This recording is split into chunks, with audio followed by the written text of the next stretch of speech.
ਪਿਆਰੇ ਵਿਦਿਆਰਥੀਓ, ਪਹਿਲਾਂ ਤਾਂ ਸਾਰਿਆਂ ਨੂੰ ਪਿਆਰ ਭਰੀ ਸਤਿ ਸ੍ਰੀ ਅਕਾਲ, ਨਮਸਕਾਰ। ਮੈਂ ਤੁਹਾਡਾ ਆਪਣਾ ਪੰਕਜ ਗੋਇਲ, ਸਮਾਜਿਕ ਸਿੱਖਿਆ ਅਧਿਆਪਕ, ਸਰਕਾਰੀ ਸੀਨੀਅਰ ਸੈਕੰਡਰੀ ਸਕੂਲ ਲੜਕੀਆਂ ਬਰਨਾਲਾ ਤੋਂ। ਸੋ ਬੇਟਾ, ਅੱਜ ਆਪਾਂ 6ਵੀਂ ਜਮਾਤ ਦੇ ਪਾਠ ਨੰਬਰ 13 ਮੌਰਿਆ ਅਤੇ ਸ਼ੁੰਗ ਕਾਲ ਬਾਰੇ ਪੜ੍ਹਾਂਗੇ। ਬੇਟਾ, ਇਹ ਪਾਠ ਆਪਾਂ ਦੋ ਭਾਗਾਂ ਵਿੱਚ ਮੁਕੰਮਲ ਕਰਾਂਗੇ। ਅੱਜ ਆਪਾਂ ਸ਼ੁਰੂ ਕਰਦੇ ਹਾਂ ਇਸ ਦਾ ਭਾਗ ਪਹਿਲਾ। मौर्य राजवंश प्राचीन भारत का एक शक्तिशाली राजवंश था। मौर्य राजवंश ने 137 साल तक भारत पर राज किया। इसकी स्थापना का श्रेय चंद्रगुप्त मौर्य और उसके मंत्री कौटिल्य को दिया जाता है। ये साम्राज्य पूर्व में मगध राज्य में गंगा नदी के मैदानों से शुरू हुआ, जहां आज के बिहार और बंगाल स्थित है। इसकी राजधानी पाटलिपुत्र थी, जिसे आज पटना के नाम से जाना जाता है। चंद्रगुप्त मौर्य ने 322 ईसा पूर्व में इस साम्राज्य की स्थापना की और तेजी से पश्चिम की तरफ अपने साम्राज्य का विस्तार किया। उसने कई छोटे छोटे क्षेत्रीय राज्यों के आपसी मतभेदों का फायदा उठाया, जो सिकंदर के आक्रमण के बाद पैदा हो गए थे। 316 ईसा पूर्व तक मौर्य वंश ने पूरे उत्तर पश्चिमी भारत पर अधिकार जमा लिया था और आगे चलकर चक्रवर्ती सम्राट अशोक के राज्य में मौर्य वंश का वृहद स्तर पर विस्तार हुआ। सम्राट अशोक के कारण ही मौर्य साम्राज्य सबसे महान एवं शक्तिशाली बनकर विश्व भर में प्रसिद्ध हुआ। मौर्य वंश में चंद्रगुप्त मौर्य, बिंदुसार, अशोक, कुणाल, दशरथ, संप्रति, शालिसुक, देववर्मन, शतधन्वन और बृहद्रथ नाम के महान राजा हुए। ਪਿਆਰੇ ਬੱਚਿਓ, ਚੌਥੀ ਸ਼ਤਾਬਦੀ ਈਸਾ ਪੂਰਵ ਦੇ ਅੰਤਿਮ ਹਿੱਸੇ ਵਿੱਚ ਮੌਰਿਆ ਸਾਮਰਾਜ ਦੀ ਸਥਾਪਨਾ ਨਾਲ ਹੀ ਭਾਰਤੀ ਇਤਿਹਾਸ ਦਾ ਇੱਕ ਨਵਾਂ ਯੁੱਗ ਸ਼ੁਰੂ ਹੁੰਦਾ ਹੈ। ਬੇਟਾ, ਚੌਥੀ ਸ਼ਤਾਬਦੀ ਈਸਾ ਪੂਰਵ ਤੋਂ ਭਾਵ ਅੱਜ ਤੋਂ ਲਗਭਗ 2400 ਸਾਲ ਪਹਿਲਾਂ ਜਦੋਂ ਮੌਰਿਆ ਵੰਸ਼ ਦੀ ਸਥਾਪਨਾ ਹੋਈ ਤਾਂ ਭਾਰਤ ਦੇ ਇਤਿਹਾਸ ਦੇ ਵਿੱਚ ਇੱਕ ਨਵਾਂ ਮੋੜ ਆਇਆ। ਉਹ ਕਹਾਣੀ ਕਿੱਥੋਂ ਸ਼ੁਰੂ ਹੁੰਦੀ ਹੈ? ਸਿਕੰਦਰ ਦਾ ਨਾਮ ਤੁਸੀਂ ਸੁਣਿਆ ਹੋਊਗਾ। ਰਾਜੇ ਸਿਕੰਦਰ ਅਤੇ ਪੋਰਸ ਦੀਆਂ ਕਹਾਣੀਆਂ ਆਪਾਂ ਸੁਣਦੇ ਰਹੇ ਹਾਂ। ਇਹ ਉਹੀ ਸਿਕੰਦਰ ਹੈ ਬੇਟਾ, ਜੋ ਮਕਦੂਨੀਆ ਦਾ ਇੱਕ ਮਹਾਨ ਯੂਨਾਨੀ ਜੇਤੂ ਸੀ। ਇਹ ਦੁਨੀਆ ਨੂੰ ਜਿੱਤਣ ਵਾਸਤੇ ਨਿਕਲਿਆ ਸੀ ਵੀ ਮੈਂ ਸਾਰੀ ਦੁਨੀਆ ਨੂੰ ਜਿੱਤਣਾ ਹੈ, ਸਾਰੀ ਦੁਨੀਆ ਉੱਤੇ ਕਬਜ਼ਾ ਕਰਨਾ ਹੈ। ਤੇ 326 ਈਸਾ ਪੂਰਵ ਬੇਟਾ ਇਸ ਨੇ ਇਸੇ ਮਕਸਦ ਦੇ ਨਾਲ ਭਾਰਤ ਉੱਤੇ ਹਮਲਾ ਕੀਤਾ। ਭਾਰਤ ਨੂੰ ਜਿੱਤਣ ਦਾ ਇੱਕ ਸੁਪਨਾ ਲੈ ਕੇ ਇਸ ਨੇ 326 ਈਸਾ ਪੂਰਵ ਭਾਰਤ ਉੱਤੇ ਹਮਲਾ ਕੀਤਾ। ਭਾਰਤ ਉੱਤੇ ਹਮਲਾ ਕਰਨ ਦੇ ਵਿੱਚ ਇਸ ਨੇ ਸਿਕੰਦਰ ਵਿਆਸ ਨਦੀ ਤੱਕ ਪੰਜਾਬ ਦੇ ਉੱਤਰ ਪੱਛਮ ਦੇ ਕਈ ਰਾਜਿਆਂ ਨੂੰ ਹਰਾਇਆ। ਇਸ ਨੇ ਬੇਟਾ ਪੰਜਾਬ ਦੇ ਵਿੱਚ ਉੱਤਰ ਪੱਛਮ ਵਿੱਚ ਕਈ ਰਾਜਿਆਂ ਨੂੰ ਹਰਾਤਾ। ਫਿਰ ਇਹ ਤਕਸ਼ਿਲਾ, ਜਿਹੜਾ ਅੱਜ ਕੱਲ੍ਹ ਸਾਡੇ ਮੌਜੂਦਾ ਪਾਕਿਸਤਾਨ ਦੇ ਵਿੱਚ ਇਸਲਾਮਾਬਾਦ ਦੇ ਨੇੜੇ ਸਥਿਤ ਹੈ, ਉਸ ਸਮੇਂ ਤਕਸ਼ਿਲਾ ਇੱਕ ਵਿਸ਼ਵ ਵਿਦਿਆਲਿਆ ਹੁੰਦਾ ਸੀ। ਇਸ ਰਾਜੇ ਨੇ, ਜਿਹੜਾ ਸਿਕੰਦਰ ਸੀ, ਇਸ ਨੇ ਤਕਸ਼ਿਲਾ ਦੇ ਰਾਜੇ ਅੰਬੀ ਨੂੰ ਵੀ ਹਰਾਇਆ। ਉਸ ਨੂੰ ਹਰਾ ਕੇ ਉਸ ਤੇ ਕਬਜ਼ਾ ਕਰ ਲਿਆ ਤਕਸ਼ਿਲਾ ਤੇ। ਫਿਰ ਉਸ ਨਾਲ ਸੰਧੀਆਂ ਕਰਕੇ ਅੱਗੇ ਪੰਜਾਬ ਦੇ ਵਿੱਚ ਵਧਣ ਦਾ ਯਤਨ ਕਰਦਾ ਰਿਹਾ। ਤਾਂ ਇਸ ਦਾ ਪੰਜਾਬ ਦੇ ਵਿੱਚ ਜਦੋਂ ਅੱਗੇ ਵਧਿਆ ਤਾਂ ਮੂਹਰੇ ਇਹਦਾ ਟਾਕਰਾ ਹੁੰਦਾ ਹੈ ਸਾਡੇ ਪੰਜਾਬ ਦੇ ਰਾਜੇ ਪੋਰਸ ਨਾਲ। ਸਿਕੰਦਰ ਅਤੇ ਪੰਜਾਬ ਦੇ ਰਾਜੇ ਪੋਰਸ ਦੇ ਵਿੱਚ ਬਹੁਤ ਹੀ ਭਿਆਨਕ ਯੁੱਧ ਹੋਇਆ। ਇਸ ਯੁੱਧ ਨੂੰ ਅਸੀਂ ਜਿਲਮ ਦਾ ਯੁੱਧ ਵੀ ਆਖਦੇ ਹਾਂ, ਕਿਉਂਕਿ ਇਹ ਜਿਲਮ ਦੇ ਕੰਢੇ ਤੇ ਹੋਇਆ ਸੀ ਬੇਟਾ। ਇਸ ਯੁੱਧ ਤੋਂ ਬਾਅਦ ਸਿਕੰਦਰ ਦੇ ਸੈਨਿਕ ਪੰਜਾਬ ਦੇ ਲੋਕਾਂ ਦੀ ਬਹਾਦਰੀ ਵੇਖ ਕੇ ਡਰ ਜਾਣ ਕਾਰਨ, ਲਗਾਤਾਰ ਯੁੱਧਾਂ ਵਿੱਚ ਯਾਤਰਾ ਕਰਨ ਦੇ ਕਾਰਨ, ਥਕਾਵਟ ਕਾਰਨ, ਇਹ ਕਈ ਕਾਰਨਾਂ ਕਰਕੇ ਜਿਹੜੇ ਆਪਣੇ ਸਿਕੰਦਰ ਦੇ ਸੈਨਿਕ ਸੀਗੇ ਉਹਨਾਂ ਨੇ ਅੱਗੇ ਵਧਣ ਤੋਂ ਮਨਾ ਕਰ ਦਿੱਤਾ ਤੇ ਉਹਨਾਂ ਨੂੰ ਪੰਜਾਬ ਤੋਂ ਹੀ ਵਾਪਸ ਆਪਣੇ ਦੇਸ਼ ਵਾਪਸ ਯੂਨਾਨ ਦੇ ਵਿੱਚ ਵਾਪਸ ਮੁੜਨਾ ਪਿਆ। ਸਿਕੰਦਰ ਜੋ ਦੁਨੀਆ ਨੂੰ ਜਿੱਤਣ ਚੱਲਿਆ ਸੀ, ਪਰ ਪੰਜਾਬ ਤੋਂ ਵਾਪਸ ਉਸਨੂੰ ਆਪਣੇ ਮੁਲਕ ਨੂੰ ਪਰਤਣਾ ਪਿਆ। ਤੇ ਇਤਿਹਾਸ ਦੇ ਵਿੱਚ ਇਹ ਆਉਂਦਾ ਹੈ ਵੀ ਰਸਤੇ ਦੇ ਵਿੱਚ ਕਿਸੇ ਬਿਮਾਰੀ ਦੇ ਕਾਰਨ ਇਹ ਸਿਕੰਦਰ ਦੀ ਉੱਥੇ ਮੌਤ ਹੋ ਗਈ।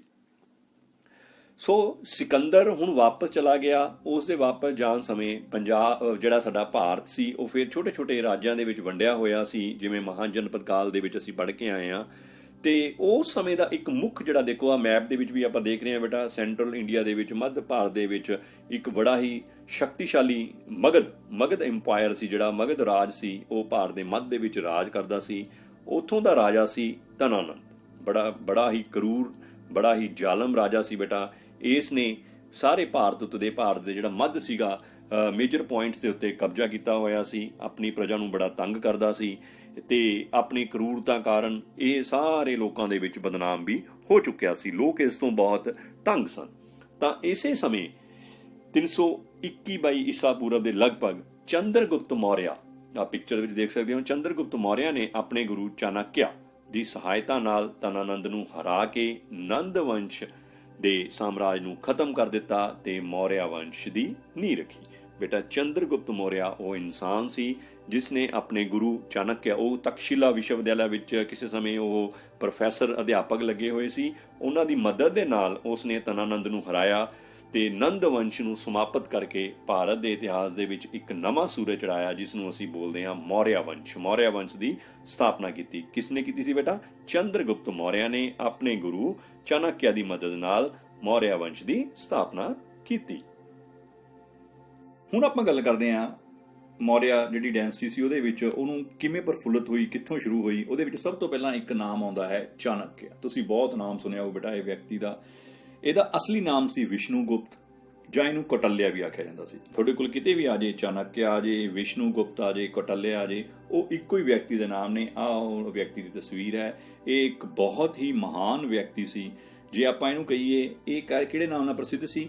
ਚੰਦਰਗੁਪਤ ਮੌਰਿਆ ਦੇ ਗੁਰੂ ਦੇ ਨਾਲ। ਵੈਸੇ ਤਾਂ ਇਹ ਵਿਅਕਤੀ ਆਪਣੇ ਆਪ ਦੇ ਵਿੱਚ ਹੀ ਇੱਕ ਬਹੁਤ ਵੱਡੀ ਸੰਸਥਾ ਸੀ, ਬਹੁਤ ਵੱਡਾ ਗਿਆਨ ਦਾ ਭੰਡਾਰ ਸੀ, ਇੱਕ ਮਹਾਨ ਅਧਿਆਪਕ ਸੀ। ਪਰ ਇਹਦੀ ਪ੍ਰਸਿੱਧੀ ਜੇ ਆਪਾਂ ਕਹੀਏ ਇਹਦੇ ਸ਼ਿਸ਼ ਚੰਦਰਗੁਪਤ ਮੌਰਿਆ ਦੇ ਨਾਲ ਜੁੜੀ ਹੋਈ ਹੈ। ਇਹਨੇ ਚੰਦਰਗੁਪਤ ਮੌਰਿਆ ਨੂੰ ਸਮਰਾਟ ਬਣਾਇਆ ਸੀ ਤੇ ਇਸੇ ਕਰਕੇ ਇਸ ਨੂੰ ਚੰਦਰਗੁਪਤ ਮੌਰਿਆ ਦੇ ਗੁਰੂ ਦੇ ਨਾਮ ਨਾਲ ਜਾਣਿਆ ਜਾਂਦਾ ਹੈ। ਤੁਸੀਂ ਯਾਦ ਰੱਖਣਾ ਹੈ ਚਾਣਕਿਆ, ਕੌਟਲਿਆ ਤੇ ਵਿਸ਼ਨੂਗੁਪਤ ਤਿੰਨੇ ਇੱਕੋ ਹੀ ਵਿਅਕਤੀ ਦਾ ਨਾਮ ਨੇ ਜਿਹੜਾ ਕਿ ਚੰਦਰਗੁਪਤ ਮੌਰਿਆ ਦਾ ਗੁਰੂ ਸੀ। ਜੇ ਬੇਟਾ ਆਪਾਂ ਚਾਣਕਿਆ ਦੀ ਗੱਲ ਕਰੀਏ, ਚਾਣਕਿਆ ਇੱਕ ਮਹਾਨ ਵਿਦਵਾਨ ਸੀ ਜੋ ਤਕਸ਼ਿਲਾ ਵਿਸ਼ਵਵਿਦਿਆਲਾ ਵਿੱਚ ਅਧਿਆਪਕ ਸੀ। ਤਕਸ਼ਿਲਾ ਵਿਸ਼ਵਵਿਦਿਆਲਾ ਉਹੀ ਆਪਾਂ ਗੱਲ ਕਰਕੇ ਹਟੇ ਹਾਂ, ਮੌਜੂਦਾ ਪਾਕਿਸਤਾਨ ਦੇ ਇਸਲਾਮਾਬਾਦ ਕੋਲੇ ਹੈ। ਇਹ ਇੱਕ ਬਹੁਤ ਹੀ ਪ੍ਰਸਿੱਧ, ਸਾਡਾ ਬੇਟਾ ਸਭ ਤੋਂ ਪੁਰਾਣੇ ਵਿਸ਼ਵਵਿਦਿਆਲਿਆਂ ਦੇ ਵਿੱਚੋਂ ਆਉਂਦਾ ਹੈ। ਉਹ ਸਮੇਂ ਦਾ ਇਹ ਇੱਕ ਮਹਾਨਤਮ ਵਿਦਿਆਲਿਆ ਸੀ, ਇੱਕ ਮਹਾਨਤਮ ਗਿਆਨ ਦਾ ਕੇਂਦਰ ਸੀ ਜਿੱਥੇ ਚਾਣਕਿਆ ਇੱਕ ਅਧਿਆਪਕ ਦੇ ਰੂਪ ਵਿੱਚ ਕੰਮ ਕਰਦਾ ਸੀ। ਇੱਥੋਂ ਹੀ ਇਸ ਨੇ ਆਪਣੀ ਭਾਰਤ ਦੇ ਨਿਰਮਾਣ ਦੀ ਕਿਰਿਆ ਸ਼ੁਰੂ ਕੀਤੀ ਸੀ, ਜਿੱਥੋਂ ਇਸ ਦਾ ਉਦੇਸ਼ ਸੀ ਵੀ ਸੰਪੂਰਨ ਭਾਰਤ ਇੱਕ ਸੂਤਰ ਦੇ ਵਿੱਚ ਵੰਡਿਆ ਜਾਵੇ, ਭਾਵ ਸਾਰੇ ਭਾਰਤ ਦੇ ਵਿੱਚ ਇੱਕ ਹੀ ਰਾਜਾ ਹੋਵੇ। ਜਦੋਂ ਬੇਟਾ ਚੰਦਰਗੁਪਤ ਮੌਰਿਆ ਰਾਜਾ ਬਣਿਆ, ਮੌਰਿਆ ਸਾਮਰਾਜ ਦੀ ਸਥਾਪਨਾ ਹੋਈ, ਤਾਂ ਉਸ ਤੋਂ ਮਗਰੋਂ ਇਹ ਮੌਰਿਆ ਸਾਮਰਾਜ ਦਾ ਪ੍ਰਧਾਨ ਮੰਤਰੀ ਵੀ ਬਣੇ। ਚਾਣਕਿਆ ਕੌਣ ਸੀਗੇ? ਉਸ ਤੋਂ ਮਗਰੋਂ ਮੌਰਿਆ ਸਾਮਰਾਜ ਦੇ ਵਿੱਚ ਕਿਹੜੀ ਪਦਵੀ ਤੇ ਰਹੇ? ਪ੍ਰਧਾਨ ਮੰਤਰੀ। ਰਾਜੇ ਦੇ ਦਰਬਾਰ ਦੇ ਵਿੱਚ ਬਤੌਰ ਪ੍ਰਧਾਨ ਮੰਤਰੀ ਇਹਨਾਂ ਨੇ ਆਪਣੀਆਂ ਸੇਵਾਵਾਂ ਨਿਭਾਈਆਂ। ਆਪਣੇ ਗਿਆਨ ਨਾਲ ਮੌਰਿਆ ਸਾਮਰਾਜ ਦਾ ਵਿਸਥਾਰ ਕੀਤਾ, ਜਨਤਾ ਦਾ ਕਲਿਆਣ ਕੀਤਾ, ਰਾਜੇ ਨੂੰ ਸਹੀ ਦਿਸ਼ਾ ਨਿਰਦੇਸ਼ ਦਿੱਤੇ, ਸਹੀ ਗਿਆਨ ਪ੍ਰਦਾਨ ਕੀਤਾ ਵੀ ਉਸ ਨੇ ਲੋਕਾਂ ਲਈ ਕਿਵੇਂ ਕੰਮ ਕਰਨੇ ਨੇ, ਲੋਕਾਂ ਦੀ ਭਲਾਈ ਲਈ ਕਿਵੇਂ ਕੰਮ ਕਰਨੇ ਨੇ, ਪ੍ਰਜਾ ਦੀ ਭਲਾਈ ਲਈ ਕਿਹੜੇ-ਕਿਹੜੇ ਕੰਮ ਕਰਨੇ ਨੇ। ਸੋ ਇਹ ਵਿਅਕਤੀ ਦਾ ਮੌਰਿਆ ਸਾਮਰਾਜ ਦੀ ਸਥਾਪਨਾ ਦੇ ਵਿੱਚ ਸਭ ਤੋਂ ਅਹਿਮ ਇੰਪੋਰਟੈਂਟ ਰੋਲ ਇਸ ਵਿਅਕਤੀ ਦਾ ਸੀ, ਜਿਸ ਨੂੰ ਅਸੀਂ ਚਾਣਕਿਆ ਦੇ ਨਾਮ ਦੇ ਨਾਲ ਜਾਣਦੇ ਹਾਂ। ਤੁਸੀਂ ਯਾਦ ਰੱਖਣਾ ਹੈ ਚੰਦਰਗੁਪਤ ਮੌਰਿਆ ਦਾ ਗੁਰੂ ਕੌਣ ਸੀ? ਚਾਣਕਿਆ, ਕੌਟਲਿਆ ਜਾਂ ਵਿਸ਼ਨੂਗੁਪਤ। ਬੇਟਾ ਚਾਣਕਿਆ ਦੁਆਰਾ ਇੱਕ ਬੜੀ ਹੀ ਵਿਸ਼ਵ ਪ੍ਰਸਿੱਧ ਪੁਸਤਕ ਲਿਖੀ ਗਈ ਜਿਸ ਦਾ ਨਾਮ ਹੈ ਅਰਥ ਸ਼ਾਸਤਰ। ਇਹ ਪ੍ਰਸਿੱਧ ਪੁਸਤਕ ਚਾਣਕਿਆ ਦੁਆਰਾ ਲਿਖੀ ਗਈ, ਕੌਟਲਿਆ ਦੁਆਰਾ ਲਿਖੀ ਗਈ। ਇਸ ਪੁਸਤਕ ਤੋਂ ਬੇਟਾ ਸਾਨੂੰ ਮੌਰਿਆ ਕਾਲ ਦੇ ਰਾਜ ਪ੍ਰਬੰਧ ਬਾਰੇ ਜਾਣਕਾਰੀ ਮਿਲਦੀ ਹੈ।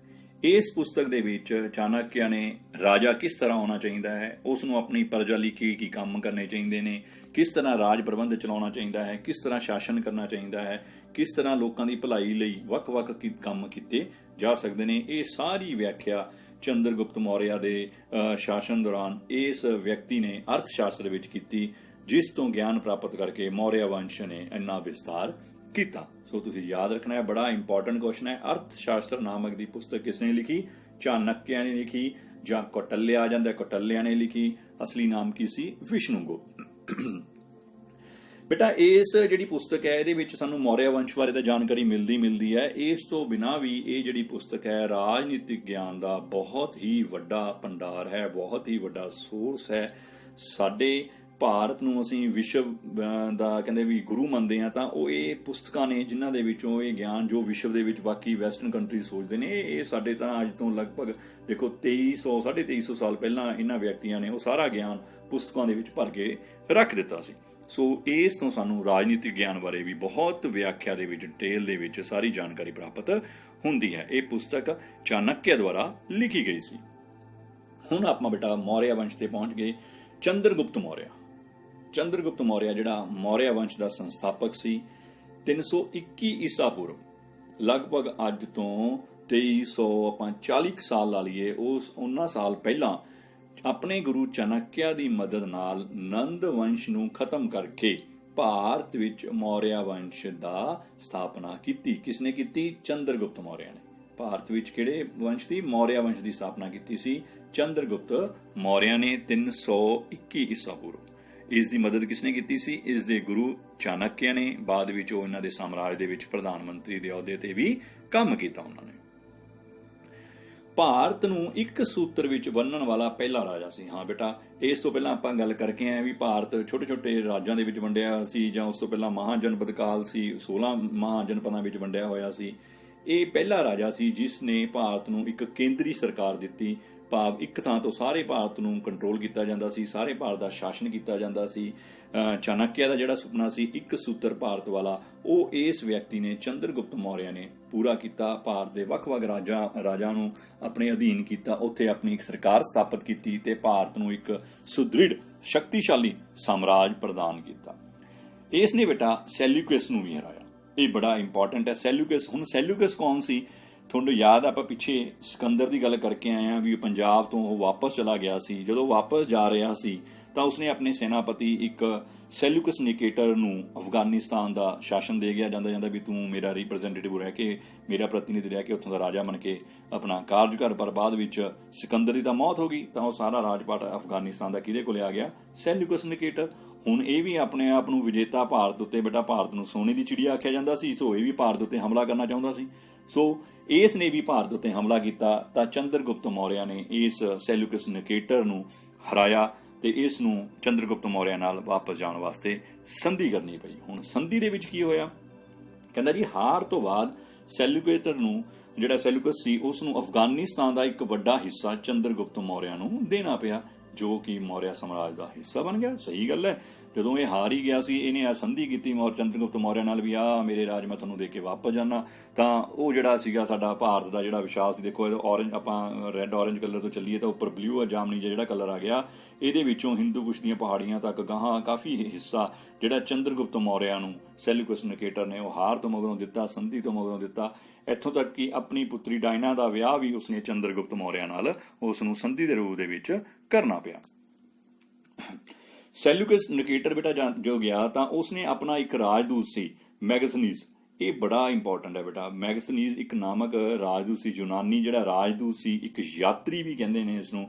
ਇਹ ਚੰਦਰਗੁਪਤ ਮੌਰਿਆ ਦੇ ਦਰਬਾਰ ਵਿੱਚ ਭੇਜਿਆ। ਉਸਨੇ ਆਪਣਾ ਇੱਕ ਰਿਪਰੈਜ਼ੈਂਟੇਟਿਵ ਭੇਜਿਆ ਵੀ ਜਾ ਕੇ ਦੇਖੋ ਚੰਦਰਗੁਪਤ ਮੌਰਿਆ ਕਿਵੇਂ ਰਾਜਪਾਟ ਕਰਦਾ ਹੈ, ਉਸਦੇ ਰਾਜਪਾਟ ਦੇ ਵਿੱਚ ਲੋਕਾਂ ਦੀ ਕੀ ਦਸ਼ਾ ਹੈ, ਕੀ ਕੁਝ ਗਿਆਨ ਸਾਨੂੰ ਉੱਥੋਂ ਪ੍ਰਾਪਤ ਕਰ ਸਕਦਾ। ਬੇਟਾ ਉਸ ਸਮੇਂ ਰਾਜਿਆਂ ਦੇ ਵਿੱਚ ਇਹ ਇੱਕ ਪ੍ਰਥਾ ਪ੍ਰਚਲਿਤ ਸੀ, ਜਿਵੇਂ ਅੱਜ ਕੱਲ੍ਹ ਆਪਾਂ ਕਹਿੰਦੇ ਨਾ ਅੰਬੈਸੀਜ਼, ਸਾਡੇ ਦਿੱਲੀ ਦੇ ਵਿੱਚ ਵੱਖ-ਵੱਖ ਦੇਸ਼ਾਂ ਦੀਆਂ ਅੰਬੈਸੀਜ਼ ਸਥਾਪਨ ਨੇ, ਉਹਨਾਂ ਦੇ ਰਾਜਦੂਤ ਉੱਥੇ ਸਥਾਪਿਤ ਨੇ, ਉਹਨਾਂ ਦੇ ਰਾਜ ਦਾ ਕੰਮ ਕਰਦੇ ਨੇ। ਉਸੇ ਤਰ੍ਹਾਂ ਉਸ ਸਮੇਂ ਇਹ ਰਾਜਿਆਂ ਦੇ ਦਰਬਾਰਾਂ ਦੇ ਵਿੱਚ ਯਾਤਰੀ ਰਾਜਦੂਤ ਆਉਂਦੇ ਰਹਿੰਦੇ ਸੀ, ਜਿਹੜੇ ਉਸ ਰਾਜੇ ਦੇ ਰਾਜ ਪ੍ਰਬੰਧ ਬਾਰੇ, ਉੱਥੋਂ ਦੇ ਸ਼ਾਸਨਕਾਲ ਬਾਰੇ, ਉੱਥੋਂ ਦੇ ਲੋਕਾਂ ਦੀ ਅਵਸਥਾ ਬਾਰੇ, ਉਹ ਦੇਸ਼ ਬਾਰੇ, ਉਸਦੇ ਰਾਜ ਬਾਰੇ ਕਿਤਾਬਾਂ ਲਿਖਦੇ ਸੀ, ਤਾਂ ਜੋ ਉਹਨਾਂ ਤੋਂ ਅਸੀਂ ਕੁਝ ਸਿੱਖ ਸਕੀਏ। ਬਾਅਦ ਦੇ ਵਿੱਚ ਆਉਣ ਵਾਲੇ ਫਿਊਚਰ ਦੇ ਵਿੱਚ ਉਹ ਇਤਿਹਾਸਕ ਕਿਤਾਬਾਂ ਸਾਡੇ ਵਾਸਤੇ ਇੱਕ ਗਿਆਨ ਦਾ ਸੋਰਸ ਸਾਬਤ ਹੋ ਸਕਣ। ਸੋ ਮੈਗਥਨੀਜ਼ ਜਿਹੜਾ ਸੀਗਾ ਇੱਕ ਯੂਨਾਨੀ ਰਾਜਦੂਤ ਸੀ ਜੋ ਚੰਦਰਗੁਪਤ ਮੌਰਿਆ ਦੇ ਦਰਬਾਰ ਵਿੱਚ ਆਇਆ ਸੀ। ਇਸ ਨੂੰ ਯਾਦ ਰੱਖਣਾ ਹੈ, ਕਿਹਦੇ ਦਰਬਾਰ ਵਿੱਚ ਆਇਆ ਸੀ? ਚੰਦਰਗੁਪਤ ਮੌਰਿਆ ਦੇ। ਸੈਲਿਊਕਸ ਨਿਕੇਟਰ ਨੇ ਇਸ ਨੂੰ ਭਾਰਤ ਵਿੱਚ ਭੇਜਿਆ ਸੀ। ਸੋ ਬੇਟਾ ਇਸ ਵਿਅਕਤੀ ਨੇ ਇੱਕ ਬੜੀ ਹੀ ਫੇਮਸ ਪੁਸਤਕ ਲਿਖੀ, ਇੰਡੀਕਾ ਨਾਮਕ ਦੀ ਪੁਸਤਕ ਲਿਖੀ। ਬੇਟਾ ਇਹੀ ਹੀ ਜਿਹੜੇ ਸਾਡੇ ਦਸਤਾਵੇਜ਼ ਨੇ, ਇਹ ਕਿਤਾਬਾਂ ਨੇ, ਇਤਿਹਾਸਕ ਦਸਤਾਵੇਜ਼ ਨੇ, ਇਹ ਸਾਡੇ ਗਿਆਨ ਦਾ ਸੋਰਸ ਨੇ, ਜਿੱਥੋਂ ਸਾਨੂੰ ਸਾਡੇ ਇਤਿਹਾਸ ਬਾਰੇ ਜਾਣਕਾਰੀ ਪ੍ਰਾਪਤ ਹੁੰਦੀ ਹੈ। ਤੁਹਾਨੂੰ ਜਾਣ ਕੇ ਹੈਰਾਨੀ ਹੋਊ ਵੀ ਮੌਰਿਆ ਵੰਸ਼ ਐਡਾ ਭਾਰਤ ਦਾ ਮਹਾਨ ਇੱਕ ਵੰਸ਼ ਸੀ, ਪਰ ਇਹ ਈਸਾ ਪੂਰਵ ਅੱਜ ਤੋਂ ਲਗਭਗ ਜੇ ਆਪਾਂ ਕਹੀਏ 2300 ਸਾਲ ਪੁਰਾਣੀ ਇੱਕ ਵੰਸ਼ ਦੀ ਜਿਹੜੀ ਗੱਲ ਹੈ ਉਹ ਸਾਰੇ ਭੁੱਲੇ ਬੈਠੇ ਸੀ। ਇਹ ਤਾਂ 19ਵੀਂ ਸਦੀ ਦੇ ਵਿੱਚ ਆ ਕੇ ਦੁਬਾਰਾ ਇਹ 'ਤੇ ਰਿਸਰਚਾਂ ਕੀਤੀਆਂ ਗਈਆਂ, ਪਿਲਰਸ ਮਿਲੇ, ਫਿਰ ਉਹ ਪਿਲਰਸ ਨੂੰ ਸ਼੍ਰੀਲੰਕਾ ਨਾਲ ਬਹੁਤ ਦੀ ਜਿਹੜੇ ਬੌਧੀ ਧਰਮ ਦੇ ਗ੍ਰੰਥ ਸੀ ਉਹਨਾਂ ਨਾਲ ਮੈਚ ਕੀਤਾ ਗਿਆ, ਤਾਂ ਕਿਤੇ ਜਾ ਕੇ ਦੁਬਾਰਾ ਮੌਰਿਆ ਵੰਸ਼ ਦੀ ਜਾਣਕਾਰੀ ਮੁਕੰਮਲ ਹੋ ਸਕੀ ਹੈ। ਤਾਂ ਇਹ ਜਿਹੜੀ ਇੰਡੀਕਾ ਪੁਸਤਕ ਹੈ ਜਾਂ ਅਰਥ ਸ਼ਾਸਤਰ ਹੈ, ਇਹ ਸਾਡੇ ਇਤਿਹਾਸਕ ਸਰੋਤ ਨੇ ਜਿਨ੍ਹਾਂ ਤੋਂ ਸਾਨੂੰ ਸਾਡੇ ਇਤਿਹਾਸ ਬਾਰੇ ਜਾਣਕਾਰੀ ਪ੍ਰਾਪਤ ਹੁੰਦੀ ਹੈ। ਸੋ ਇੰਡੀਕਾ ਨਾਮਕ ਜਿਹੜੀ ਇਹ ਪ੍ਰਸਿੱਧ ਪੁਸਤਕ ਸੀ, ਇਹ ਮੈਗਜ਼ੀਨ ਨੇ ਲਿਖੀ ਸੀ, ਜੋ ਕਿ ਇੱਕ ਯੂਨਾਨੀ ਯਾਤਰੀ ਸੀ, ਰਾਜਦੂਤ ਸੀ, ਚੰਦਰਗੁਪਤ ਮੌਰਿਆ ਦੇ ਸਾਮਰਾਜ ਦੇ ਵਿੱਚ ਆਇਆ ਸੀ। ਮੈਨੂੰ ਲੱਗਦਾ ਬੇਟਾ ਤੁਹਾਨੂੰ ਇਹ ਚੀਜ਼ ਸਮਝ ਆ ਰਹੀ ਹੋਊਗੀ। ਸੋ ਅੱਗੇ ਆਪਾਂ ਦੇਖਦੇ ਹਾਂ ਇਹਨੇ ਹੋਰ ਇੰਡੀਕਾ ਦੇ ਵਿੱਚ ਕੀ ਲਿਖਿਆ। ਇੰਡੀਕਾ ਤੋਂ ਸਾਨੂੰ ਮੌਰਿਆ ਰਾਜ ਪ੍ਰਬੰਧ, ਉਸ ਸਮੇਂ ਦੇ ਸਮਾਜਿਕ, ਰਾਜਨੀਤਿਕ ਅਤੇ ਆਰਥਿਕ ਸਥਿਤੀ ਬਾਰੇ ਵੀ ਜਾਣਕਾਰੀ ਪ੍ਰਾਪਤ ਹੁੰਦੀ ਹੈ। ਬੇਟਾ ਜਿਹੜੇ ਇਹ ਰਾਜਦੂਤ ਸੀ, ਇਹ ਯਾਤਰੀ ਸੀ, ਇਹਨਾਂ ਦਾ ਮੁੱਖ ਮਕਸਦ ਇਹ ਹੁੰਦਾ ਸੀ ਵੀ ਜਿਸ ਦੇ ਰਾਜਪਾਟ ਦੇ ਵਿੱਚ ਜਾ ਰਹੇ ਨੇ ਉਸ ਦਾ ਰਾਜ ਪ੍ਰਬੰਧ ਕਿਵੇਂ ਹੈ, ਉਹ ਕਿਵੇਂ ਕੰਮ ਕਰਦਾ ਹੈ, ਪ੍ਰਜਾ ਖੁਸ਼ ਹੈ ਨਹੀਂ ਹੈ, ਕੀ ਕਮੀਆਂ ਨੇ, ਕੀ ਚੰਗੀਆਂ ਗੱਲਾਂ ਨੇ, ਇਹ ਸਾਰਾ ਕੁਝ ਆਪਣੀਆਂ ਹੱਥ ਲਿਖਤ ਇਹ ਬਣਾਉਂਦੇ ਸੀ, ਕਿਤਾਬਾਂ ਦੇ ਵਿੱਚ ਲਿਖਦੇ ਸੀ, ਜਿਹੜੇ ਕਿ ਸਾਨੂੰ ਗਾਹਾਂ ਗਿਆਨ ਦਾ ਸਰੋਤ ਬਣਦੇ ਸੀ। ਸੋ ਚੰਦਰਗੁਪਤ ਮੌਰਿਆ ਦਾ ਸਾਮਰਾਜ ਜੇ ਆਪਾਂ ਗੱਲ ਕਰੀਏ, ਉੱਤਰ ਪੱਛਮ ਵਿੱਚ ਅਫਗਾਨਿਸਤਾਨ, ਸਾਡਾ ਅਫਗਾਨਿਸਤਾਨ ਆ ਗਿਆ, ਉੱਥੋਂ ਤੋਂ ਲੈ ਕੇ ਬੇਟਾ ਦੱਖਣ ਵਿੱਚ ਕਰਨਾਟਕ ਤੱਕ ਆ ਗ੍ਰੀਨ ਕਲਰ ਦਾ ਜਿਹੜਾ ਸਾਰਾ ਦੇਖੋ ਹੈ ਨਾ, ਸਾਰਾ ਗ੍ਰੀਨ ਕਲਰ ਦਾ ਜਿਹੜਾ ਹੈ ਇਹ ਸਾਰੇ ਦਾ ਸਾਰਾ ਚੰਦਰਗੁਪਤ ਮੌਰਿਆ ਦਾ ਸਾਮਰਾਜ ਸੀ। ਬਾਅਦ ਦੇ ਵਿੱਚ ਇਹਨੂੰ ਅਸ਼ੋਕ ਨੇ ਵੀ ਐਕਸਪੈਂਡ ਕੀਤਾ ਕਰਨਾਟਕ ਤੱਕ। ਪੂਰਬ ਵਿੱਚ ਅਸਾਮ ਤੋਂ ਲੈ ਕੇ, ਅਸਾਮ ਸਾਡੇ ਜਿਹੜੇ ਸੀਗੇ ਇੱਥੋਂ ਤੋਂ ਲੈ ਕੇ, ਇੱਥੋਂ ਸ਼ੁਰੂ ਕੀਤਾ ਸੀ ਉਹਨਾਂ ਨੇ ਪਟਲੀਪੁੱਤਰ ਤੋਂ ਲੈ ਕੇ ਪੱਛਮ ਵਿੱਚ ਗੁਜਰਾਤ ਤੱਕ ਫੈਲਿਆ ਹੋਇਆ ਸੀ। ਇਹ ਮੌਰਿਆ ਸਾਮਰਾਜ ਸੀ ਜਿਹੜਾ ਚੰਦਰਗੁਪਤ ਮੌਰਿਆ ਵੇਲੇ ਸਟਾਰਟ ਹੋਇਆ ਤੇ ਹੌਲੀ ਹੌਲੀ ਇਹਦੀ ਐਕਸਪੈਂਸ਼ਨ ਹੁੰਦੀ ਗਈ। ਅਸ਼ੋਕ ਵੇਲੇ ਇਹ ਮੈਕਸਿਮਮ ਐਕਸਪੈਂਡਡ ਅਫਗਾਨਿਸਤਾਨ ਤੱਕ ਇਹਦੀਆਂ ਸੀਮਾਵਾਂ ਲੱਗ ਗਈਆਂ ਸੀ। ਚੰਦਰਗੁਪਤ ਮੌਰਿਆ ਨੇ 297 ਈਸਾ ਪੂਰਵ ਤੱਕ ਰਾਜ ਕੀਤਾ। ਬੇਟਾ ਆਪਾਂ ਦੇਖਿਆ ਸੀ ਵੀ 321 ਈਸਾ ਪੂਰਵ ਦੇ ਵਿੱਚ ਉਸਨੇ ਮੌਰਿਆ ਵੰਸ਼ ਦੀ ਸਥਾਪਨਾ ਕੀਤੀ ਤੇ ਲਗਭਗ 24-25 ਸਾਲ ਚੰਦਰਗੁਪਤ ਮੌਰਿਆ ਨੇ ਰਾਜ ਕੀਤਾ ਤੇ 297 ਈਸਵੀ ਪੂਰਵ ਤੱਕ ਉਸਦੀ ਮੌਤ ਹੋ ਗਈ। ਉਸ ਦੀ ਮੌਤ, ਚੰਦਰਗੁਪਤ ਮੌਰਿਆ ਦੀ ਮੌਤ ਤੋਂ ਬਾਅਦ ਉਸ ਦਾ ਪੁੱਤਰ ਬਿੰਦੂਸਾਰ, ਬੇਟਾ ਆ ਬਿੰਦੂਸਾਰ ਹੈ ਜਿਹੜਾ ਚੰਦਰਗੁਪਤ ਮੌਰਿਆ ਦਾ ਪੁੱਤਰ ਸੀ।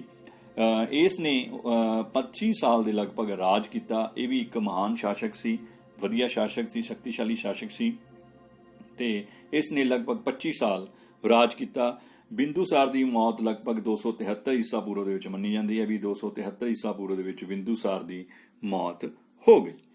ਹੁਣ ਗੱਲ ਆਉਂਦੀ ਹੈ ਬਿੰਦੂਸਾਰ ਦੀ ਮੌਤ ਤੋਂ ਬਾਅਦ ਉਸ ਦਾ ਪੁੱਤਰ ਅਸ਼ੋਕ ਰਾਜਾ ਬਣਿਆ।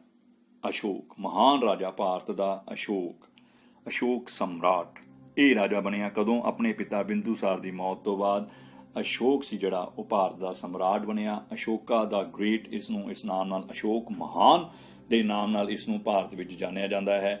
ਇਸ ਤਰ੍ਹਾਂ ਦਾ ਰਾਜਾ, ਇਹ ਇੱਕ ਅਜਿਹਾ ਰਾਜਾ ਸੀ ਜਿਸਨੇ ਭਾਰਤ ਦੀਆਂ ਸੀਮਾਵਾਂ ਨੂੰ, ਮੌਰਿਆ ਵੰਸ਼ ਦੀਆਂ ਸੀਮਾਵਾਂ ਨੂੰ ਬਹੁਤ ਦੂਰ ਤੱਕ ਵਧਾਇਆ ਅਤੇ ਭਾਰਤ ਦਾ ਐਕਸਪੈਂਸ਼ਨ ਕੀਤੀ ਆਪਣੇ ਸਾਮਰਾਜ ਦੀ। ਭਾਰਤ ਦੇ ਵਿੱਚ ਬਹੁਤ ਕੁਝ ਇਸ ਵਿਅਕਤੀ ਨੇ ਮਹਾਨਤਾ ਵਾਲਾ ਕੀਤਾ। ਇਹ ਜਿਹੜਾ ਸਾਡਾ ਗ੍ਰੇਟ ਮੌਰੀਅਰ ਇੰਪਾਇਰ ਸੀ, ਜਿਹੜਾ ਮੌਰੀਅਰ ਰਾਜਾ ਸੀਗੇ, ਇਹ ਸਾਰੇ ਉਹਨਾਂ ਦੀ ਡਿਟੇਲ ਹੈ। 322 ਈਸਵੀ ਦੇ ਵਿੱਚ ਚੰਦਰਗੁਪਤ ਮੌਰਿਆ ਨੇ ਸਾਮਰਾਜ ਦੀ ਸਥਾਪਨਾ ਕੀਤੀ। ਫਿਰ ਬਿੰਦੂਸਾਰ, ਅਸ਼ੋਕਾ, ਦਸ਼ਰਥਾ, ਸੰਭਰਪਤੀ, ਇਹ ਸਾਰੇ ਉਹਦੇ ਆਏ। ਤਾਂ ਰਾਜ ਦੇ ਲਾਸਟ ਦੇ ਵਿੱਚ ਸੀਗਾ ਜਿਹੜਾ ਦਾ ਬ੍ਰਿਧਹਰਾ ਜਿਹੜਾ ਸੀਗਾ ਉਹ ਲਾਸਟ ਮੌਰੀਆ ਸ਼ਾਸਕ ਸੀ। ਇਹਦੇ ਬਾਰੇ ਆਪਾਂ ਪੜਾਂਗੇ ਅੱਗੇ। ਅਸ਼ੋਕ ਮਹਾਨ, ਅਸ਼ੋਕ ਦੀ ਗਿਣਤੀ ਸੰਸਾਰ ਦੇ ਸਭ ਤੋਂ ਮਹਾਨ ਰਾਜਿਆਂ ਵਿੱਚ ਕੀਤੀ ਜਾਂਦੀ ਹੈ। ਬੇਟਾ ਅਸ਼ੋਕ ਨੇ ਜੋ ਕਾਰਜ ਕੀਤੇ, ਜੋ ਉਸਨੇ ਲੋਕ ਭਲਾਈ ਦੇ ਕਾਰਜ ਕੀਤੇ, ਜੋ ਉਸਨੇ ਸਮਾਜ, ਜਨਤਾ ਆਪਣੀ ਪ੍ਰਜਾ ਦੇ ਭਲਾਈ ਦੇ ਕਾਰਜ ਕੀਤੇ, ਜੋ ਉਸਦੀਆਂ ਸਿੱਖਿਆਵਾਂ ਸੀ, ਇਹ ਸਾਰੀਆਂ ਸਿੱਖਿਆਵਾਂ ਦੇ ਕਾਰਨ ਅਸ਼ੋਕ ਨੂੰ ਮਹਾਨ ਦਾ ਦਰਜਾ ਦਿੱਤਾ ਗਿਆ। ਵਿਸ਼ਵ ਦੇ ਵਿੱਚ ਇਸ ਦਾ ਮਹਾਨ ਰਾਜਿਆਂ ਦੇ ਵਿੱਚ ਇਸ ਦੀ ਗਿਣਤੀ ਕੀਤੀ ਜਾਂਦੀ ਹੈ। ਅਸ਼ੋਕ ਆਪਣੇ ਸ਼ਾਂਤੀ ਅਤੇ ਮਾਨਵਤਾ ਦੇ ਸੰਦੇਸ਼ ਲਈ ਵਿਸ਼ਵ ਪ੍ਰਸਿੱਧ ਸੀ। ਇਸ ਨੇ ਸ਼ਾਂਤੀ ਦਾ ਸੰਦੇਸ਼ ਦਿੱਤਾ, ਪੀਸ ਦਾ ਸੰਦੇਸ਼ ਦਿੱਤਾ, ਅਹਿੰਸਾ ਦਾ ਸੰਦੇਸ਼ ਦਿੱਤਾ ਵੀ ਸਾਨੂੰ ਸ਼ਾਂਤੀ ਨਾਲ ਰਹਿਣਾ ਚਾਹੀਦਾ ਹੈ, ਮਨੁੱਖ ਨਾਲ ਪਿਆਰ ਕਰਕੇ ਰਹਿਣਾ ਚਾਹੀਦਾ ਹੈ, ਲੜਾਈ ਝਗੜਾ ਨਹੀਂ ਕਰਨਾ ਚਾਹੀਦਾ। ਬੇਟਾ ਹਰ ਇੱਕ ਵਿਅਕਤੀ ਦੇ ਜੀਵਨ ਦੇ ਵਿੱਚ ਵੱਖ-ਵੱਖ ਸਮੇਂ ਦੇ ਵਿੱਚ ਵੱਖ-ਵੱਖ ਚੇਂਜਿਸ ਆਉਂਦੀਆਂ ਨੇ। ਅਸ਼ੋਕ ਦੇ ਸਮੇਂ ਦੇ ਵਿੱਚ ਵੀ ਆਈਆਂ। ਤਾਂ ਆਹ ਸਭ ਤੋਂ ਵੱਡੀ ਚੇਂਜ ਸੀ 261 ਈਸਾ ਪੂਰਵ। ਅਸ਼ੋਕ ਨੇ ਕਲਿੰਗ, ਬੇਟਾ ਜੇ ਆਪਾਂ ਅੱਜ ਦੇ ਭਾਰਤ ਦੀ ਗੱਲ ਕਰੀਏ, ਉਸ ਦੇ ਵਿੱਚ ਬੰਗਾਲ ਦੀ ਖਾੜੀ ਦੇ ਉੱਪਰ ਇੱਕ ਭਾਰਤ ਦਾ ਰਾਜ ਹੈ ਉੜੀਸਾ, ਉਸ ਸਮੇਂ ਉਸ ਨੂੰ ਕਲਿੰਗਾ ਬੋਲਿਆ ਜਾਂਦਾ ਸੀ, ਉਸ ਉੱਤੇ ਜਿੱਤ ਪ੍ਰਾਪਤ ਕੀਤੀ। ਬੇਟਾ ਇਹ ਜਿਹੜਾ ਕਲਿੰਗਾ ਦਾ ਯੁੱਧ ਸੀ, ਵਿਸ਼ਵ ਦੇ ਵਿੱਚ ਇੱਕ ਬਹੁਤ ਹੀ ਭਿਆਨਕ ਯੁੱਧਾਂ ਦੇ ਵਿੱਚੋਂ ਮੰਨਿਆ ਜਾਂਦਾ ਹੈ। ਅਸ਼ੋਕਾ ਨੇ ਕਲਿੰਗਾ ਦੀ ਜਿੱਤ ਪ੍ਰਾਪਤ ਕਰਨ ਵਾਸਤੇ ਕਲਿੰਗ ਨੂੰ ਆਪਣੇ ਸਾਮਰਾਜ ਵਿੱਚ ਸ਼ਾਮਲ ਕਰਨ ਵਾਸਤੇ ਉੱਥੇ ਯੁੱਧ ਕੀਤਾ, ਉੱਥੋਂ ਦੇ ਰਾਜੇ ਨਾਲ ਲੜਾਈ ਕੀਤੀ। ਕਹਿੰਦਾ ਕਲਿੰਗ ਦੀ ਲੜਾਈ ਵਿੱਚ ਲੱਖਾਂ ਲੋਕ ਮਾਰੇ ਗਏ, ਬਹੁਤ ਭਿਆਨਕ ਯੁੱਧ ਹੋਇਆ, ਬਹੁਤ ਹੀ ਸੈਨਿਕ ਉਸ ਦੇ ਵਿੱਚ ਮਾਰੇ ਗਏ, ਬਹੁਤ ਸਾਰੇ ਸੈਨਿਕ ਜ਼ਖਮੀ ਹੋਏ, ਬਹੁਤ ਸਾਰਿਆਂ ਨੂੰ ਕੈਦੀ ਬਣਾ ਲਿਆ ਗਿਆ। ਇਸ ਲੜਾਈ ਦੌਰਾਨ ਬੇਟਾ ਖੂਨ ਦੀਆਂ ਨਦੀਆਂ ਵਹਿਣ ਲੱਗੀਆਂ, ਭਾਵ ਇੰਨਾ ਇਹ ਜਨਤਾ ਮਾਰੀ ਗਈ ਵੀ ਕਹਿੰਦੇ ਨੇ ਇਤਿਹਾਸ ਦੇ ਵਿੱਚ ਲਿਖਿਆ ਹੈ ਵੀ ਜਿਵੇਂ ਆਪਣੇ ਮੀਂਹ ਪਏ ਤੋਂ ਚਿੱਕੜ ਹੋ ਜਾਂਦਾ ਨਾ ਪਾਣੀ ਤੇ ਗਾਰੇ ਦਾ, ਉਸ ਤਰ੍ਹਾਂ ਉਸ ਸਮੇਂ ਖੂਨ ਦਾ ਚਿੱਕੜ ਬਣ ਗਿਆ ਸੀ। ਇੰਨੇ ਲੋਕਾਂ ਦਾ ਖੂਨ ਵਹਿਆ ਸੀ, ਨਦੀਆਂ ਦੇ ਵਿੱਚ ਖੂਨ, ਪਾਣੀ ਦੀ ਥਾਂ ਤੇ ਪਾਣੀ ਦੇ ਵਿੱਚ ਖੂਨ ਮਿਲ ਕੇ ਦੇਖੋ ਨਦੀਆਂ ਲਾਲ ਹੋ ਗਈਆਂ ਸੀ। ਇਹ ਕਲਿੰਗਾ ਵਾਰ ਸੀ ਜਿਹੜੀ ਇੰਨੀ ਭਿਆਨਕ ਯੁੱਧ ਹੋਇਆ। ਇਸ ਦੇ ਵਿੱਚ ਜਿੱਤ ਕਿਸ ਦੀ ਹੋਈ ਸੀ? ਅਸ਼ੋਕ ਦੀ ਜਿੱਤ ਹੋਈ ਸੀ। ਪਰ ਜਿਉਂ-ਜਿਉਂ ਅਸ਼ੋਕ ਨੂੰ ਕਲਿੰਗਾ ਦੀ ਜਿੱਤ ਬਾਰੇ ਗਿਆਨ ਪ੍ਰਾਪਤ ਹੁੰਦਾ ਗਿਆ ਵੀ ਹੁਣ ਕਲਿੰਗਾ ਦੇ ਇੰਨੇ ਵਿਅਕਤੀ ਮਾਰੇ ਗਏ, ਹੁਣ ਕਲਿੰਗਾ ਦਾ ਰਾਜ ਪੜਦੇ ਆਹ ਵਿਅਕਤੀ ਮਾਰੇ ਗਏ, ਉਸ ਦੇ ਮਨ ਦੇ ਵਿੱਚ ਖੁਸ਼ੀ ਦੇ ਨਾਲ ਇੱਕ ਪਛਤਾਚਾਪ ਵੀ ਸ਼ੁਰੂ ਹੋ ਗਿਆ ਕੁਦਰਤੀ ਰੂਪ ਦੇ ਵਿੱਚ ਵੀ ਇੰਨੇ ਵਿਅਕਤੀਆਂ ਦਾ ਸੰਘਾਰ ਹੋ ਰਿਹਾ ਹੈ ਸਿਰਫ ਇੱਕ ਯੁੱਧ ਕਰਕੇ। ਦੇਖੋ ਇਹ ਪਿਕਚਰ ਸ਼ੋਅ ਕਰਦੀ ਹੈ ਜਦੋਂ ਅਸ਼ੋਕਾ ਨੇ ਇਹ ਕਲਿੰਗਾ ਯੁੱਧ ਤੋਂ ਮਗਰੋਂ ਯੁੱਧ ਭੂਮੀ ਦੇਖੀ, ਉਹ ਲਾਲ ਹੋਈ ਪਈ ਸੀ ਖੂਨ ਨਾਲ, ਉਸ ਦਾ ਮਨ ਤਬਦੀਲ ਹੋ ਗਿਆ। ਬੇਟਾ ਇਤਿਹਾਸ ਦੇ ਵਿੱਚ ਆਉਂਦਾ ਹੈ ਵੀ ਅਸ਼ੋਕ ਨੂੰ ਚੰਡ ਅਸ਼ੋਕ ਵੀ ਕਿਹਾ ਜਾਂਦਾ ਹੈ ਕਿਉਂਕਿ ਇਸ ਨੇ ਇੰਨੇ ਯੁੱਧ ਲੜੇ ਸੀ, ਇੰਨਾ ਲੋਕਾਂ ਦਾ ਸੰਘਾਰ ਕੀਤਾ ਸੀ ਜਿਹੜੇ ਇਹਦੇ ਨਾਲ ਲੜਾਈ ਕਰਦੇ ਸੀ, ਤਾਂ ਇਸ ਨੂੰ ਚੰਡ ਵੀ ਆਖਿਆ ਜਾਂਦਾ ਸੀ। ਪਰ ਇਹ ਯੁੱਧ ਤੋਂ ਮਗਰੋਂ ਇਸ ਦੇ ਮਨ ਦੇ ਵਿੱਚ ਐਡੀ ਵੱਡੀ ਤਬਦੀਲੀ ਆਈ ਵੀ ਇਹ ਚੰਡ ਅਸ਼ੋਕ ਤੋਂ ਧਰਮ ਅਸ਼ੋਕ ਦੇ ਨਾਂ ਨਾਲ ਪ੍ਰਸਿੱਧ ਹੋ ਗਿਆ। ਅਸ਼ੋਕਾ ਦਾ ਕਹਿੰਦਾ ਬੁੱਧ ਧਰਮ ਦੇ ਵਿੱਚ ਕਲਿੰਗਾ ਯੁੱਧ ਤੋਂ ਬਾਅਦ ਬੁੱਧ ਧਰਮ ਦੇ ਵਿੱਚ ਇੰਟਰਸਟ ਆਉਣ ਲੱਗ ਗਿਆ। ਫਿਰ ਇਸ ਨੇ ਬੌਧ ਗਿਆ ਵਿਖੇ ਉੱਥੇ ਉਹਨਾਂ ਦੀ ਸਿੱਖਿਆਵਾਂ ਪ੍ਰਾਪਤ ਕਰਨ ਲਈ ਉੱਥੇ ਗਿਆ। ਉਸ ਗਿਆਨ ਦੇ ਵਿੱਚ ਇਸ ਦੇ ਮਨ ਨੂੰ ਹੋਰ ਜ਼ਿਆਦਾ ਪ੍ਰਭਾਵਿਤ ਹੋਇਆ ਤੇ ਇਸ ਨੇ ਬੁੱਧ ਧਰਮ ਨੂੰ ਅਡਾਪਟ ਕਰ ਲਿਆ, ਬੁੱਧ ਧਰਮ ਪ੍ਰਾਪਤ ਕਰ ਲਿਆ। ਕਲਿੰਗ ਯੁੱਧ ਦੌਰਾਨ ਹੋਏ ਖੂਨ ਖਰਾਬੇ ਤੋਂ ਅਸ਼ੋਕ ਨੂੰ ਬਹੁਤ ਸਦਮਾ ਪਹੁੰਚਿਆ। ਉਸ ਦਾ ਕੀ ਨਤੀਜਾ ਨਿਕਲਿਆ ਬੇਟਾ? ਉਸਨੇ ਹਮੇਸ਼ਾ ਦੇ ਲਈ ਲੜਾਈ ਦਾ ਤਿਆਗ ਕਰ ਦਿੱਤਾ ਅਤੇ ਬੁੱਧ ਧਰਮ ਨੂੰ ਅਪਣਾ ਲਿਆ। ਕਲਿੰਗਾ ਦੇ ਯੁੱਧ ਤੋਂ ਮਗਰੋਂ ਸਭ ਤੋਂ ਵੱਡੀ ਤਬਦੀਲੀ ਕੀ ਆਈ? ਅਸ਼ੋਕ ਚੰਡ ਤੋਂ ਅਸ਼ੋਕ ਧਰਮ ਅਸ਼ੋਕ ਬਣ ਗਿਆ। ਉਸਨੇ ਯੁੱਧ ਦਾ ਸਾਥ ਛੱਡ ਦਿੱਤਾ, ਸ਼ਾਂਤੀ ਨੂੰ ਅਡਾਪਟ ਕਰ ਲਿਆ, ਮੁੜ ਕੇ ਪ੍ਰਣ ਕਰ ਲਿਆ ਵੀ ਅੱਜ ਤੋਂ ਮਗਰੋਂ ਮੈਂ ਕੋਈ ਯੁੱਧ ਨਹੀਂ ਕਰੂੰਗਾ। ਅਸ਼ੋਕ ਤੇ ਬੁੱਧ ਧਰਮ ਨੂੰ ਅਡਾਪਟ ਕਰ ਲਿਆ ਗਿਆ। ਅਸ਼ੋਕ ਦੁਆਰਾ ਬੋਧੀਆਂ ਦੇ ਤੀਰਥਕ ਸਥਾਨ ਜਿਵੇਂ ਕਿ ਬੋਧ ਗਿਆ, ਸਾਰਨਾਥ ਅਤੇ ਲੁੰਬਨੀ ਦੀਆਂ ਯਾਤਰਾਵਾਂ ਕੀਤੀਆਂ ਗਈਆਂ। ਉੱਥੋਂ ਬਹੁਤ ਗਿਆਨ ਪ੍ਰਾਪਤ ਕੀਤਾ ਗਿਆ, ਉੱਥੋਂ ਦੀਆਂ ਸਿੱਖਿਆਵਾਂ ਪ੍ਰਾਪਤ ਕਰਕੇ ਉਸਨੇ ਆਪਣੇ ਜੀਵਨ ਨੂੰ ਹੋਰ ਪਰਿਵਰਤਨ ਕੀਤਾ। ਅਸ਼ੋਕ ਦੁਆਰਾ ਦੇਸ਼ ਵਿੱਚ ਹਜ਼ਾਰਾਂ ਸਤੂਪ ਬਣਵਾਏ ਗਏ ਅਤੇ ਮਹਾਤਮਾ ਬੁੱਧ ਦੇ ਸੰਦੇਸ਼ ਨੂੰ ਫੈਲਾਉਣ ਲਈ ਵਿਦੇਸ਼ਾਂ ਵਿੱਚ ਆਪਣੇ ਦੂਤ ਭੇਜੇ ਗਏ। ਬੇਟਾ ਸਤੂਪ ਬਣਵਾਏ ਗਏ ਜਿੱਥੇ ਉਹ ਆਪਣੀਆਂ ਸਿੱਖਿਆਵਾਂ, ਬੌਧ ਧਰਮ ਦੀਆਂ ਸਿੱਖਿਆਵਾਂ ਨੂੰ ਉਲੀਕਦੇ ਸੀ, ਪੱਥਰਾਂ ਦੇ ਉੱਤੇ ਲਿਖਦੇ ਸੀ। ਸੋ ਇਸ ਤਰ੍ਹਾਂ ਨਾਲ ਉਸਨੇ ਆਮ ਜਨਤਾ ਦੇ ਵਿੱਚ, ਪ੍ਰਜਾ ਦੇ ਵਿੱਚ ਸ਼ਾਂਤੀ ਦਾ ਸੰਦੇਸ਼ ਫੈਲਾਇਆ। ਇਹ ਸੀਗੇ ਜਿਹੜੇ ਸ਼ਾਹੀ ਫਰਮਾਨ ਸੀ। ਜਦੋਂ ਰਾਜਾ ਸੀ ਜੋ ਉਹ ਹੁਕਮ ਕਰ ਦਿੰਦਾ ਸੀ ਉਹ ਲੋਕਾਂ ਵਾਸਤੇ ਫਰਮਾਨ ਹੋ ਜਾਂਦੇ ਸੀ। ਵੱਖ-ਵੱਖ ਥਾਵਾਂ ਤੇ ਉਸਨੇ ਚਟਾਨਾਂ ਦੇ ਉੱਤੇ ਖੁਦਵਾਏ, ਪਿਲਰਸ ਬਣਵਾਏ ਜਾਂ ਜਿਹੜੇ ਸਤੂਪ ਸੀਗੇ ਉਹ ਸਥਾਪਿਤ ਕਰਵਾਏ, ਜਿਹਦੇ ਵਿੱਚ ਅਸ਼ੋਕ ਨੇ ਆਪਣੇ ਪੁੱਤਰ ਮਹਿੰਦਰ ਅਤੇ ਪੁੱਤਰੀ ਸੰਘਮਿਤਰਾ ਨੂੰ ਵੀ ਸ਼੍ਰੀਲੰਕਾ ਵਿਖੇ ਬੁੱਧ ਧਰਮ ਦੇ ਪ੍ਰਚਾਰ ਲਈ ਭੇਜਿਆ। ਇਹਨਾਂ ਤੋਂ ਇਲਾਵਾ ਉਸਨੇ ਆਪਣੇ ਬਹੁਤ ਸਾਰੇ ਜਿਹੜੇ ਅਧਿਕਾਰੀ ਸੀ ਉਹਨਾਂ ਨੂੰ ਵੀ ਵੱਖ-ਵੱਖ ਦੇਸ਼ਾਂ ਦੇ ਵਿੱਚ ਬੁੱਧ ਧਰਮ ਦੇ ਪ੍ਰਚਾਰ ਲਈ ਭੇਜਿਆ, ਲੋਕਾਂ ਦੇ ਸੇਵਾ ਦੇ ਕਾਰਜਾਂ ਲਈ ਭੇਜਿਆ। ਅਸ਼ੋਕ ਨੇ ਬੇਟਾ ਕਲਿੰਗਾ ਯੁੱਧ ਤੋਂ ਮਗਰੋਂ ਆਪਣਾ ਸਾਰਾ ਜਿਹੜਾ ਜੀਵਨ ਸੀ ਉਹ ਪਰਜਾ, ਆਪਣੀ ਜਨਤਾ ਦੇ ਅਤੇ ਮਾਨਵਤਾ ਦੀ ਭਲਾਈ ਵਿੱਚ ਬਤੀਤ ਕਰ ਦਿੱਤਾ ਗਿਆ। ਲੋਕਾਂ ਦੀ ਭਲਾਈ ਵਾਸਤੇ ਉਸਨੇ ਵੱਖ-ਵੱਖ ਕਾਰਜ ਕੀਤੇ। ਉਸਨੇ ਆਪਣੇ ਸੰਦੇਸ਼ ਚਟਾਨਾਂ ਦੇ ਉੱਤੇ, ਪੱਥਰਾਂ ਦੇ ਉੱਤੇ, ਸਤੰਭਾਂ ਦੇ ਉੱਤੇ ਖੁਦਵਾਏ। ਲੋਕਾਂ ਨੂੰ ਉਹਨਾਂ ਦਾ ਪਾਲਣਾ ਕਰਨ ਲਈ ਵੀ ਕਿਹਾ। ਇੱਥੇ ਉਸਨੇ ਬੇਟਾ ਕਲਿੰਗਾ ਯੁੱਧ ਤੋਂ ਬਾਅਦ ਵੀ ਉੱਥੇ ਕਹਿੰਦੇ ਕਿ ਚਟਾਨ ਦੇ ਉੱਤੇ ਆਪਣਾ ਮਾਫੀਨਾਮਾ ਵੀ ਦਰਜ ਕਰਵਾਇਆ, ਲੋਕਾਂ ਤੋਂ ਮਾਫੀ ਮੰਗੀ ਸੀ ਕਲਿੰਗਾ ਵਾਲਿਆਂ ਤੋਂ ਵੀ ਮੈਂ ਇੰਨੇ ਲੋਕਾਂ ਦਾ ਸੰਘਾਰ ਕੀਤਾ। ਤੇ ਉਸਨੇ ਲੜਾਈ ਦਾ ਤਿਆਗ ਕਰਕੇ ਫਿਰ ਮਾਨਵਤਾ, ਭਲਾਈ, ਲੋਕ ਭਲਾਈ ਦੇ ਕਾਰਜ ਕਰਨੇ ਸ਼ੁਰੂ ਕਰ ਦਿੱਤੇ। ਇਹ ਪਿਲਰਸ ਦੇ ਉੱਤੇ ਉਹਨਾਂ ਨੇ ਆਪਣੇ ਲੇਖ, ਆਪਣੀਆਂ ਸਿੱਖਿਆਵਾਂ, ਬੁੱਧ ਧਰਮ ਦੀਆਂ ਸਿੱਖਿਆਵਾਂ ਜਿਹੜੀਆਂ ਲਿਖੀਆਂ ਸੀਗੀਆਂ। ਅਸ਼ੋਕ ਨੇ ਸ਼ਿਕਾਰ ਖੇਡਣਾ ਵੀ ਛੱਡ ਦਿੱਤਾ, ਜਾਨਵਰਾਂ ਤੇ ਪੰਛੀਆਂ ਨੂੰ ਮਾਰਨ ਉੱਤੇ ਪਾਬੰਦੀ ਲਾ ਦਿੱਤੀ। ਬੇਟਾ ਜਦੋਂ ਮਨ ਦੇ ਵਿੱਚ ਅਹਿੰਸਾ ਆ ਗਈ, ਸ਼ਾਂਤੀ ਆ ਗਈ, ਤਾਂ ਉਸਨੇ ਇਹ ਸਾਰੇ ਕਾਰਜ ਕਰਨੇ ਵੀ ਛੱਡ ਦਿੱਤੇ। ਲੋਕ ਭਲਾਈ ਦੇ ਕਾਰਜਾਂ ਦੇ ਵਿੱਚ ਉਸਨੇ ਬੇਟਾ ਯਾਤਰੀਆਂ ਲਈ ਸੜਕਾਂ ਦੇ ਆਲੇ ਦੁਆਲੇ ਸਰਾਵਾਂ, ਜਿਹਨੂੰ ਆਪਾਂ ਰੈਸਟ ਹਾਊਸ ਬੋਲ ਦਿੰਦੇ ਆ, ਉਹ ਵੀ ਬਣਵਾਈਆਂ। ਪੀਣ ਵਾਲੇ ਪਾਣੀ ਲਈ ਖੂਹ ਖੁਦਵਾਏ, ਆ ਦੇਖੋ ਸਰਾਵਾਂ, ਰੈਸਟ ਹਾਊਸ ਵਗੈਰਾ ਬਣਵਾਏ, ਖੂਹ ਖੁਦਵਾਏ ਤਾਂ ਜੋ ਯਾਤਰੀਆਂ ਨੂੰ ਪਾਣੀ ਮਿਲ ਸਕੇ, ਉੱਥੇ ਉਹ ਵਿਸ਼ਰਾਮ ਕਰ ਸਕਣ। ਇਹ ਸਾਰੇ ਕਾਰਜ ਲੋਕ ਭਲਾਈ ਦੇ ਕੀਤੇ। ਇਸ ਤੋਂ ਇਲਾਵਾ ਮਨੁੱਖਤਾ ਦੀ ਮਾਨਵਤਾ ਦੀ ਭਲਾਈ ਦੇ ਲਈ ਅਤੇ ਪਸ਼ੂਆਂ ਦੇ ਲਈ ਹਸਪਤਾਲ ਵੀ ਬਣਵਾਏ। ਦੇਖੋ ਬਿਮਾਰਾਂ ਦੇ ਹਸਪਤਾਲ ਬਣਾਏ, ਫਿਰ ਪਸ਼ੂਆਂ ਵਾਸਤੇ ਵੀ ਉਸਨੇ ਹਸਪਤਾਲ ਬਣਾਏ। ਸ਼ਿਕਾਰ ਖੇਡਣਾ ਆਪਾਂ ਪੜ੍ਹ ਚੁੱਕੇ ਹਾਂ ਵੀ ਛੱਡਤਾ ਸੀ ਉਸਨੇ। ਲੋਕਾਂ ਵਿੱਚ ਜਨ ਕਲਿਆਣ ਦਾ ਸੰਦੇਸ਼ ਫੈਲਾਉਣ ਲਈ ਅਸ਼ੋਕ ਨੇ ਖਾਸ ਅਧਿਕਾਰੀ ਨਿਯੁਕਤ ਕੀਤੇ, ਆਪਣੇ ਅਧਿਕਾਰੀਆਂ ਨੂੰ ਨਿਯੁਕਤ ਕੀਤਾ ਤੇ ਉਹਨਾਂ ਨੂੰ ਦੇਸ਼ ਵਿਦੇਸ਼ ਦੇ ਵਿੱਚ ਪ੍ਰਚਾਰ ਕਰਨ ਲਈ ਭੇਜਿਆ। ਬਹੁਤ ਤਰ੍ਹਾਂ ਦੀਆਂ ਸਿੱਖਿਆਵਾਂ, ਆਪਣੀਆਂ ਸਿੱਖਿਆਵਾਂ ਦੇਣ ਲਈ ਉਸਨੇ ਲੋਕਾਂ ਨੂੰ ਭੇਜਿਆ। ਹੁਣ ਆ ਦੇਖੋ ਅਸ਼ੋਕ ਦੀਆਂ ਸਿੱਖਿਆਵਾਂ ਦੇ ਵਿੱਚ ਕੀ ਆਇਆ। ਅਸ਼ੋਕ ਨੇ ਸਭ ਨੂੰ ਅਹਿੰਸਾ ਦਾ ਪਾਲਣ ਕਰਨ ਲਈ ਕਿਹਾ ਵੀ ਲੜਾਈ ਝਗੜੇ ਤੋਂ ਦੂਰ ਹੋ। ਲੜਾਈ ਝਗੜਾ ਕਰਕੇ ਮੈਂ ਦੇਖ ਲਿਆ ਕੁਝ ਨਹੀਂ ਮਿਲਦਾ, ਮਨ ਨੂੰ ਅਸ਼ਾਂਤੀ ਮਿਲਦੀ ਹੈ, ਦੁੱਖ ਹੁੰਦਾ ਹੈ, ਲੋਕਾਂ ਦਾ ਸੰਘਾਰ ਹੁੰਦਾ, ਲੋਕਾਂ ਨੂੰ ਮੌਤ ਮਿਲਦੀ ਹੈ। ਇਸ ਕਰਕੇ ਲੜਾਈ ਤੋਂ ਸਾਰੇ ਦੂਰ ਰਹੋ, ਅਹਿੰਸਾ ਦਾ ਪਾਲਣ ਕਰੋ, ਵੱਡਿਆਂ ਦਾ ਆਦਰ ਕਰੋ। ਦੇਖੋ ਆਪਾਂ ਅੱਜ ਵੀ ਕਹਿੰਦੇ ਵੀ ਆਪਣੇ ਮਾਂ-ਪਿਓ ਦਾ, ਵੱਡਿਆਂ ਦਾ, ਸਾਰਿਆਂ ਅਧਿਆਪਕਾਂ ਦਾ, ਸਾਰਿਆਂ ਦਾ ਸਾਨੂੰ ਆਦਰ ਕਰਨਾ ਚਾਹੀਦਾ ਹੈ।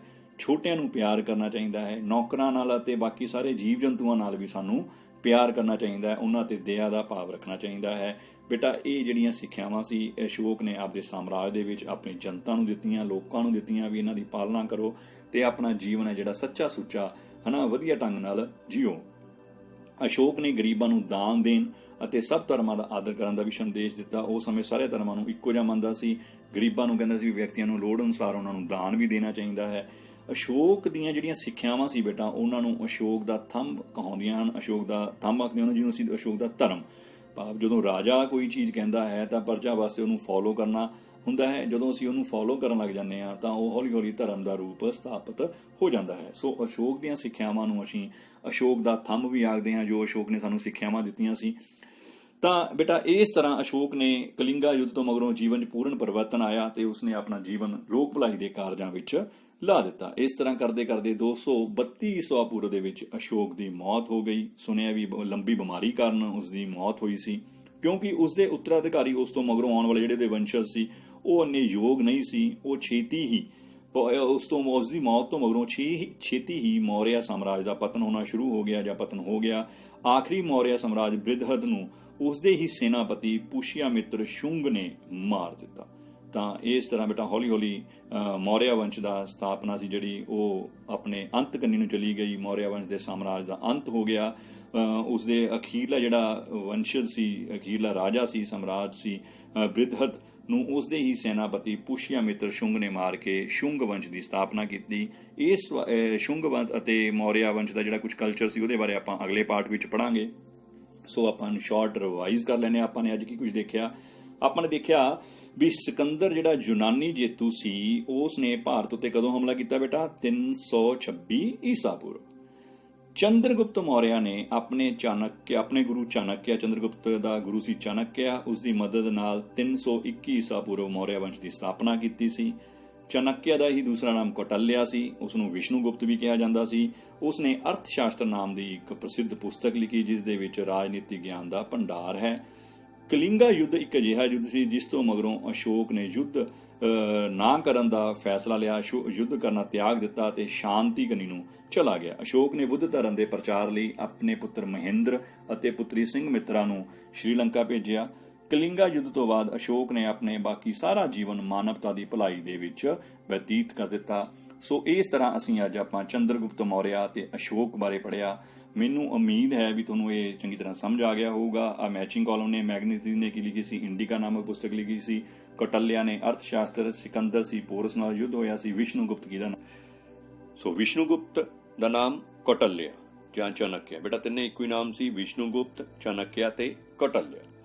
ਸੋ ਪਿਆਰੇ ਵਿਦਿਆਰਥੀਓ, ਮੈਨੂੰ ਉਮੀਦ ਹੈ ਵੀ ਤੁਹਾਨੂੰ ਅੱਜ ਦਾ ਇਹ ਪਾਰਟ 1 ਸਮਝ ਆ ਗਿਆ ਹੋਊਗਾ ਤੇ ਜੇਕਰ ਕੋਈ ਕਮੀ ਪੇਸ਼ੀ ਰਹਿ ਗਈ ਹੋਵੇ ਤਾਂ ਬੇਟਾ ਕਿਰਪਾ ਕਰਕੇ ਆਪਣੇ ਸੰਬੰਧਿਤ ਅਧਿਆਪਕ ਨਾਲ ਤੁਸੀਂ ਇਹਨੂੰ ਕੰਸਲਟ ਕਰ ਸਕਦੇ ਹੋ ਤੇ ਆਪਣੀ ਬੁੱਕਸ ਨਾਲ ਮੈਚ ਕਰਕੇ ਇਸ ਨੂੰ ਪੜ੍ਹ ਸਕਦੇ ਹੋ।